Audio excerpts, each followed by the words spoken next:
Morning बच्चों, कल हमने पढ़ा था अपना electric field intensity due to dipole. आज हम इसी क्रम में आगे बढ़ते हुए आज हम पढ़ेंगे टॉर्क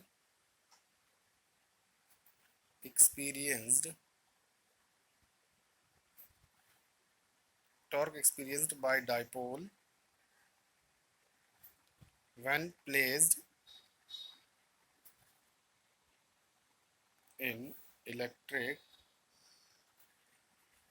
फील्ड। देखिए, अब इसको बारे में हम लोग पढ़ेंगे। तो जैसे मान लीजिए ये कोई आपका यूनिफॉर्म इलेक्ट्रिक फील्ड है।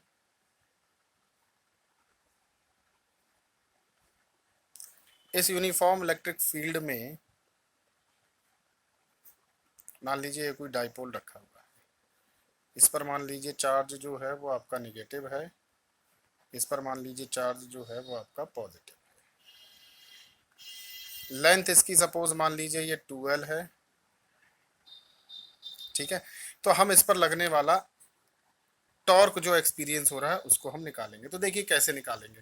टॉर्क की जो बेसिक डेफिनेशन होती है वो आप जानते हो कि टॉर्क इक्वल्स टू क्या होता है। बेसिक डेफिनेशन जो टॉर्क की होती है, टॉर्क इक्वल्स टू होता है फोर्स इनटू परपेंडिकुलर डिस्टेंस। इसी फॉर्मूले पर बेस्ड हम इस टॉर्क को निकालेंगे। तो सबसे पहले हमें फोर्स पता होना चाहिए। तो जैसा कि आप देख रहे हो, अगर किसी डाइपोल को हम कोई एंगल बनाते हुए, एंगल मान लीजिए सपोज ये एक एंगल बनना, ये थीटा एंगल बन गया।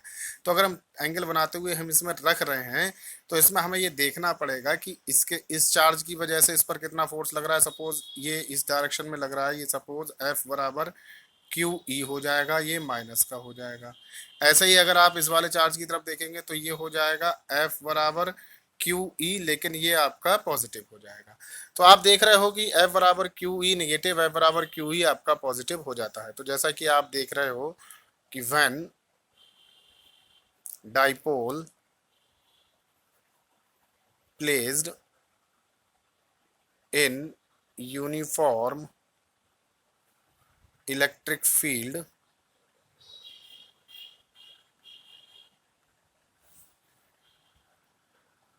by an angle, then force due to minus Q charge is, suppose इसको F1 मान लें तो F1 बराबर माइनस का Q इंटू ई। ये इक्वेशन 1। ऐसे ही आप निकाल लीजिए force due two plus Q charge. तो ये आपका हो जाएगा सपोज F2, और F2 बराबर हो जाएगा प्लस का Q इंटू ई। तो अगर हम आपका नेट फोर्स निकालें, नेट फोर्स ऑन डाइपोल, तो डाइपोल पर नेट फोर्स क्या हो जाएगा आपका F बराबर F1 प्लस F2। अब जैसा कि आप जानते हो ये हो जाएगा माइनस का QE प्लस का QE, और ये एक दूसरे को कैंसिल कर देंगे तो नेट फोर्स आपका 0 हो जाएगा। अब देखिए नेट फोर्स जो इस पर लग रहा है डाइपोल पर वो तो 0 है, लेकिन ये चूंकि इलेक्ट्रिक फील्ड में रखा हुआ है और नेट फोर्स भले ही 0 हो गया है, तो जब किसी ऑब्जेक्ट का नेट फोर्स, जब किसी ऑब्जेक्ट पर दो इक्वल और अपोजिट फोर्स लगते हैं तो उस पर आपका नेट फोर्स तो 0 हो जाता है, परंतु वह अपनी जगह पर सेंटर से डिस्प्लेस होता है एंगुलरली, मींस एंगल से वो डिस्प्लेस होने लगता है। एंगल से डिस्प्लेस होने का मतलब ये है कि उसमें टॉर्क एक्सपीरियंस हो जाता है। तो यहां पर अगर आप फिर निकालेंगे टॉर्क, तो टॉर्क आपका यहां से क्या बन जाएगा, टॉर्क इक्वल्स टू, या torque experienced by dipole, torque experienced by dipole is, ये आपका निकल के आ जाएगा torque equals to F into perpendicular distance. तो देखिए यहां से F इक्वल्स टू आपका क्या होगा। अब F इक्वल्स टू आपने देखो यहाँ पर F equal two plus Q है या माइनस क्यू है।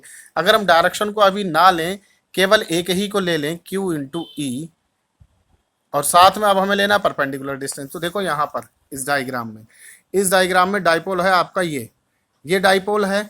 तो इस डाइपोल का नॉमिनेशन कर दीजिए। सपोज इस डाइपोल को लिख लीजिए यहाँ पर A, यहाँ लिख लीजिए B, और यहाँ B से सपोज आप एक परपेंडिकुलर ड्रॉ कर दीजिए, यहाँ A से इसे मिला लीजिए, इसको मान लीजिए N।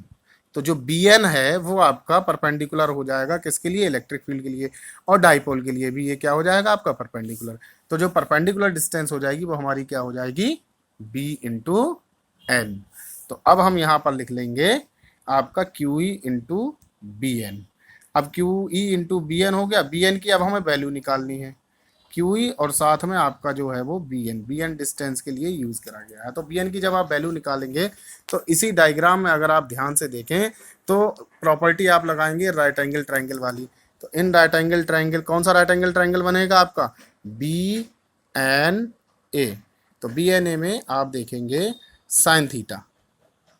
साइन थीटा क्यों लिया, क्योंकि भाई देखो हमें निकालनी परपेंडिकुलर डिस्टेंस, परपेंडिकुलर डिस्टेंस हमारी साइन से आती है, तो साइन थीटा बराबर क्या होता है, परपेंडिकुलर अपॉन हाइपोटेनियस।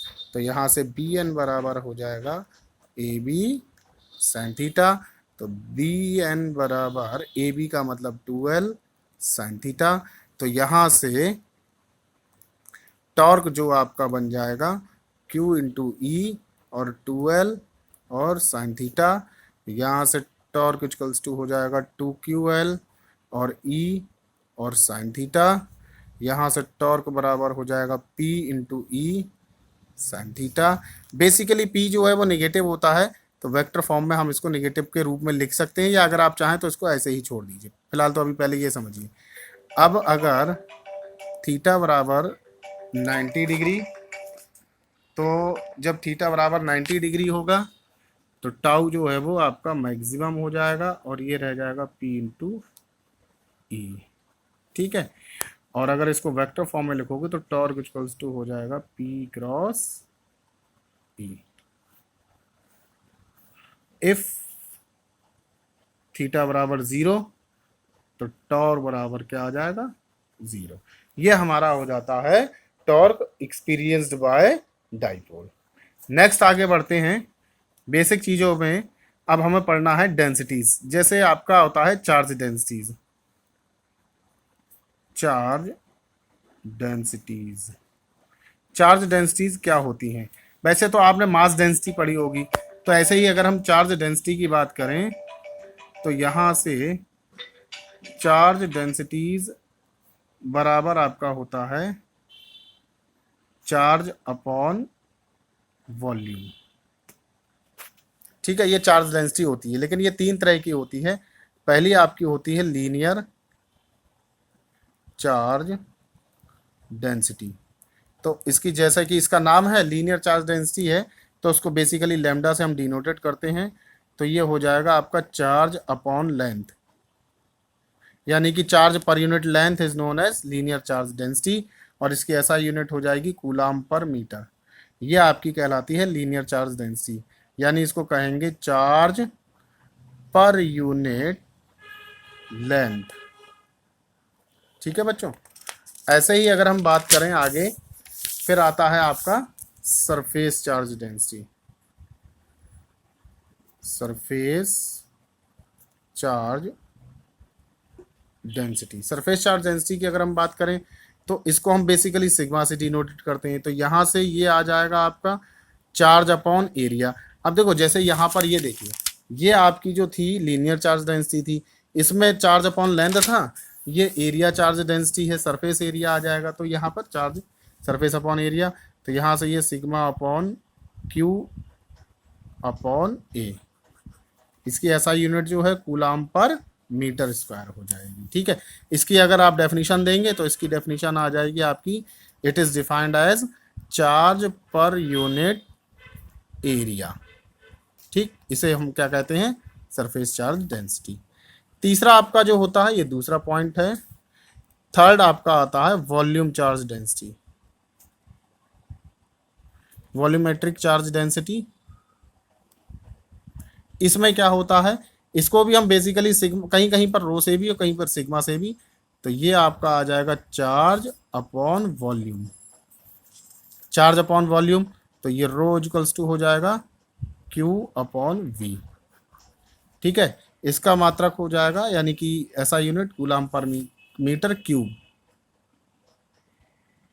और यहां से इसकी जो डेफिनेशन बन जाएगी वो आपकी बन जाएगी चार्ज पर यूनिट वॉल्यूम। ठीक है बच्चों, तो ये चार्ज डेंसिटी है। चार्ज डेंसिटी के बारे में बेसिकली हमें इसलिए भी पढ़ना जरूरी था बच्चों, क्योंकि आगे जब हम पढ़ेंगे electric field intensity due to अलग अलग शेप्स, तो उसके बारे में हमें ये पढ़ना था। अब हम पढ़ते हैं इलेक्ट्रिक फ्लक्स के बारे में। इलेक्ट्रिक फ्लक्स क्या होता है आपको मैं बता दूं। द टोटल नंबर ऑफ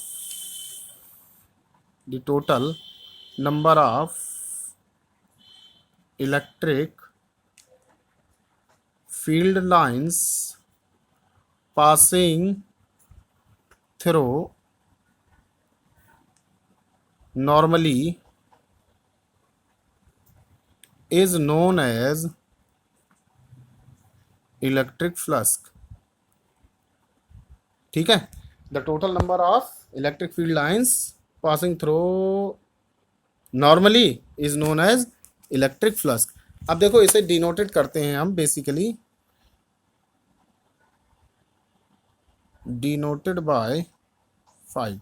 तो फाई इक्वल्स टू इसका फॉर्मूला बनता है ई इंटू डी एस, ये वेक्टर फॉर्म में है, या आप लिख सकते हो phi equals to E D S cos theta. इसकी एसआई यूनिट बहुत पूछी जाती है, तो इसकी एसआई यूनिट देख लेते हैं। इसकी एसआई यूनिट में आप देखेंगे तो फाई इक्वल्स टू आपका ई इंटू डी एस है।